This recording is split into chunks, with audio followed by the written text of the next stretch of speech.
Well, good morning, everybody, and welcome to our Sunday Coffee with Conti show. My name is Rick, and this is what it's all about. Stop dreaming and start driving. It's amazing how this car, but this car, Corvette, impacts our lives. Today, we're going to talk about things that you guys are talking about at your Corvette Club meetings and car shows.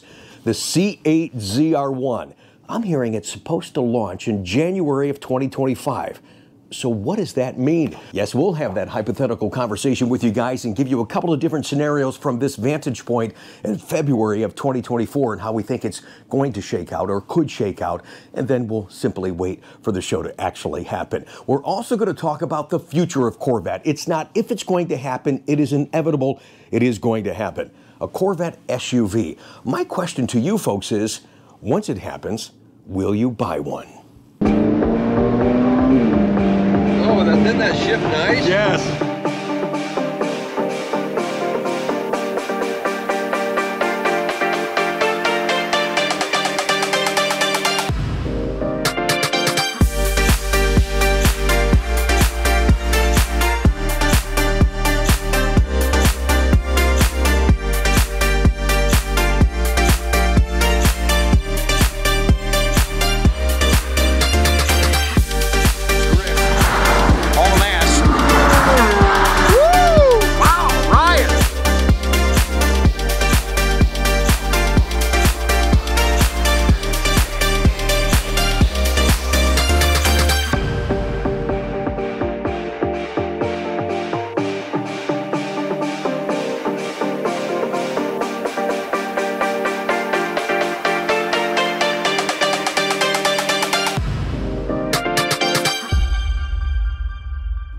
Thank you again for joining us today. So when we're talking about the future of Corvette, specifically a Corvette SUV, to many out there right now, it's a bit unsettling. But you know what? That's always been the same thing every time we change generation in Corvette.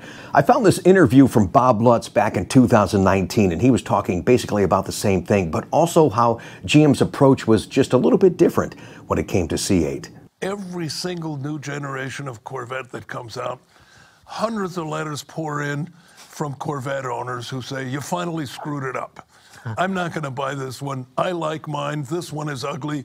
You canceled the hidden headlights, et cetera, et cetera. And there's always something they absolutely hate about that. They hated the C7, and then they bought them. They hated the C6, and they bought it. They hated the C5, and so forth. It's been that way throughout history. So since this was such a radical departure, I imagine that, and I wasn't there, so this is pure speculation on my part, but I imagine somebody said, let's not alienate the current owner body too much, and let's try to make it recognizably a Corvette, even though it has an all-new proportion. And Bob made another good point. You can't argue design.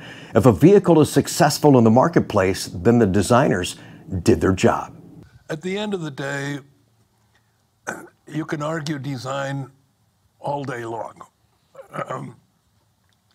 If the car is a success in the marketplace, the designers have done their job. And you know what, guys? Ever since Corvette became the conversation with an SUV, my outlook and my feelings have never changed. Even on camera, we talked about it just over 4 years ago.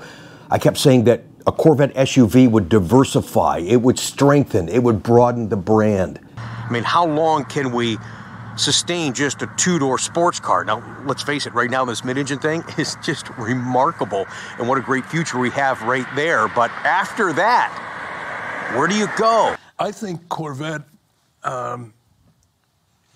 has such a strong presence and has been kept so pure and is the absolute pinnacle of what General Motors can achieve from it. I mean, it's a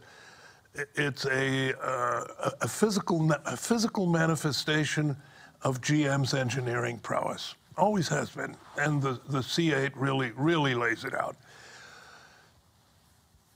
And I think Corvette could be a brand, or at least a sub-brand, that could easily take additional models, provided that they're not off of some shared architecture. You know, it'd have to be Corvette specific, but I could see a Corvette version of a Porsche Cayenne, for instance.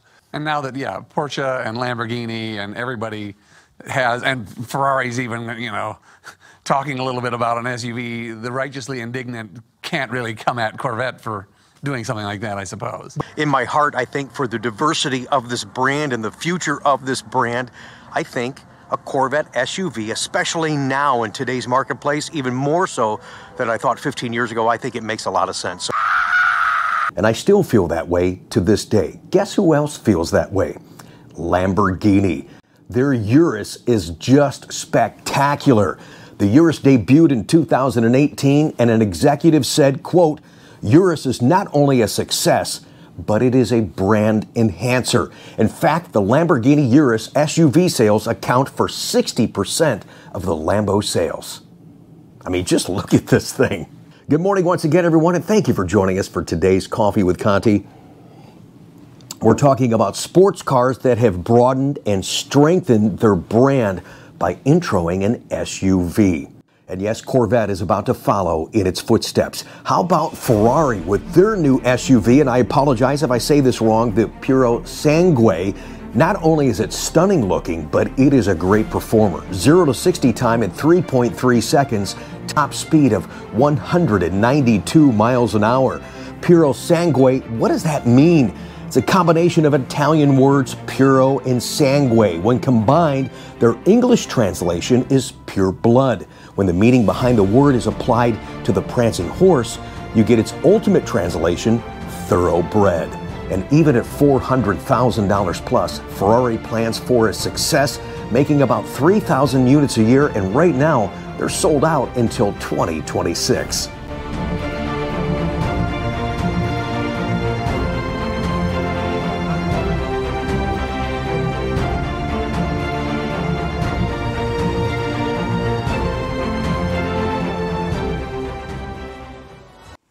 So the question of the day is, when it comes to a Corvette SUV, would you buy one? Now wait before you answer, and I think that Bob Lutz and I are in agreement. When it comes to a Corvette SUV, I think it needs to be its own platform. It needs to be a performer. It has to keep the integrity to the brand. No shared architecture. If you look at the front end of the Blazer from years ago, they've now since changed the front end, but there used to be a Stingray integrated into the grille. That made us believe that later that the Blazer would be rebadged and become the Corvette SUV. That doesn't work. It needs to be its own thing. It needs to be a great performer.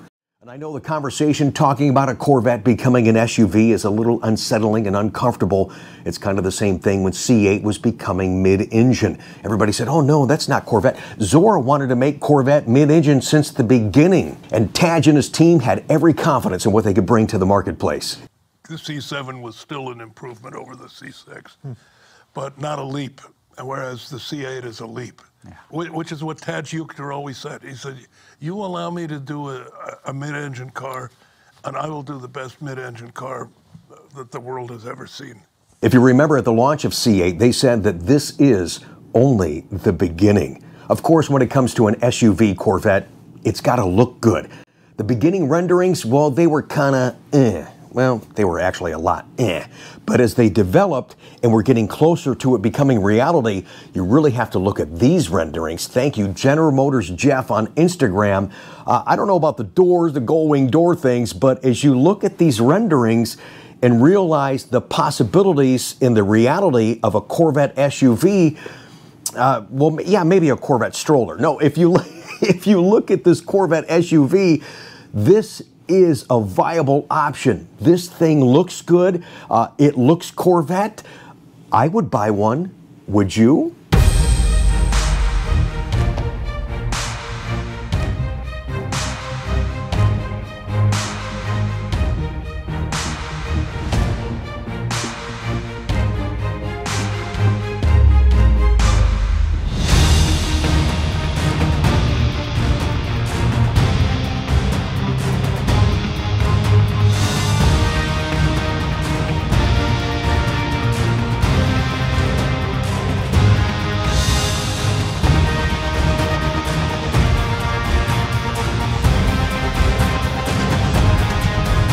So what do you guys think now?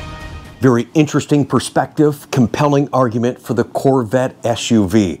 Once again, would you buy one? Make a comment down below. Thanks for watching today's video. Let's continue the conversation talking about more future product, the very next future product within the C8 lineup, and that is the C8 ZR1. We're hearing that the official launch will be January of 25. What does that mean?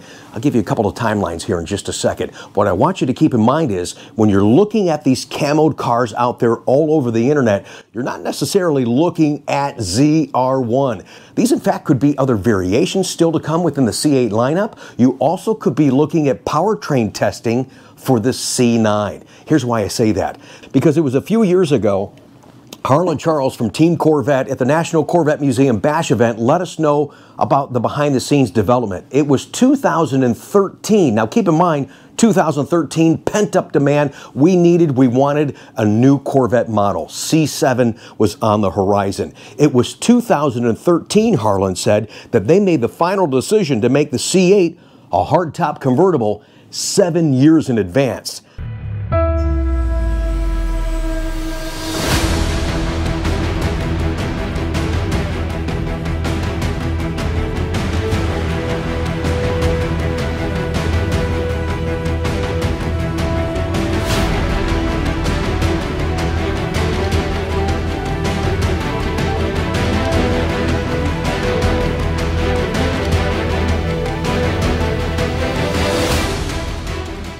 So the camel cars that we're seeing, all these different renditions, different hoods, different back ends, different wheels, we don't know what we're looking at. All I can tell you is when it comes to market, we know it's going to be spectacular.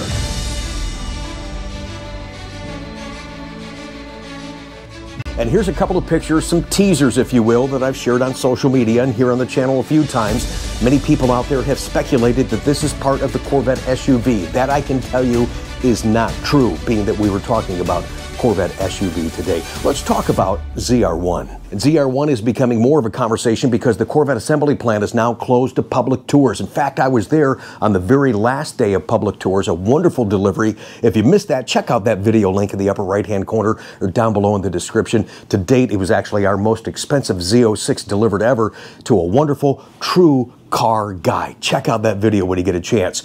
But with the plant tours close to the public now, yes, they are making prototype 2025 or maybe 2026 ZR1 Corvettes right now. You'll see those camo cars, even more of them, out on the road here probably pretty soon.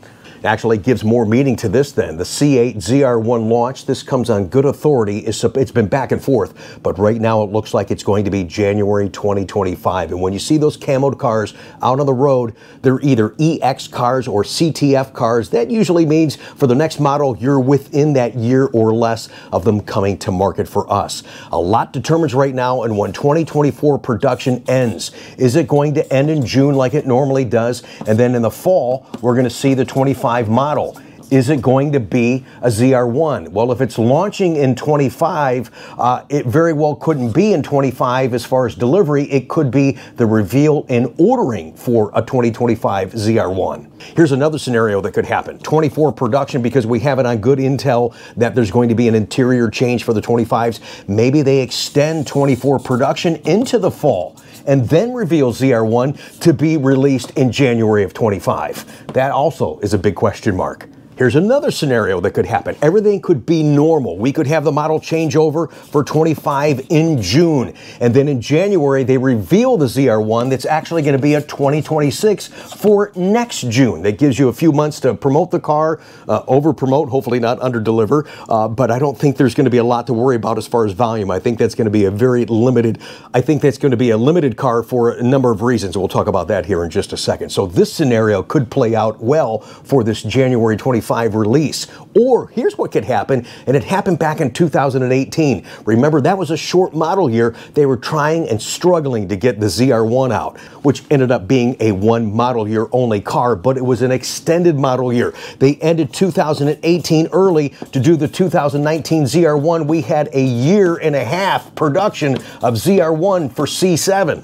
And with that, here's one more scenario. Say they actually reveal and launch the ZR1 in January 25. Maybe they cut production early for a 25 like they did back in 2018, and we have an early 26, because coming on the backside of that is going to be the all-new Grand Sport. Stay tuned for more details on that. And one more final comment on today's Coffee with Conti. Thank you again for spending the time with us, watching, listening, and engaging. We've certainly given you something to think about and talk about when it comes to Corvette. What I was talking about earlier, when you're at the assembly plant, remember when you took those tours and they would tell you, all these Corvettes in here are sold. Yeah, they're sold to the dealership. I keep hearing from people, because we're thinking about ZR1, just the initial number to me, I think I haven't really done the math on it, but I really feel that I think 2,000 is probably about the production number that they can do, that they will do. But people think the GM has a stake in the game as far as what we sell the cars for. They don't benefit from any profit or any loss. When those cars are built and they're invoiced, they're paid. That's it. So yes, when you're taking the tour, the Bowling Green assembly plant, which we hope those tours go back online in at least a year, they're telling us, we'll keep you up to date on that. Yes, all those cars are sold to the dealership. And that's how Chevrolet continues to grow their business model. I gotta tell you guys, I love you to death. We've got such a great, strong, engaging audience. I can't wait to read the comments on today's video. I wanna know, would you buy a Corvette SUV? Thanks for watching the channel. Support us by thumbs up this video. Make some of those comments down below and subscribe. Hit the bell notification. Come back and spend some more time sharing in the Corvette lifestyle.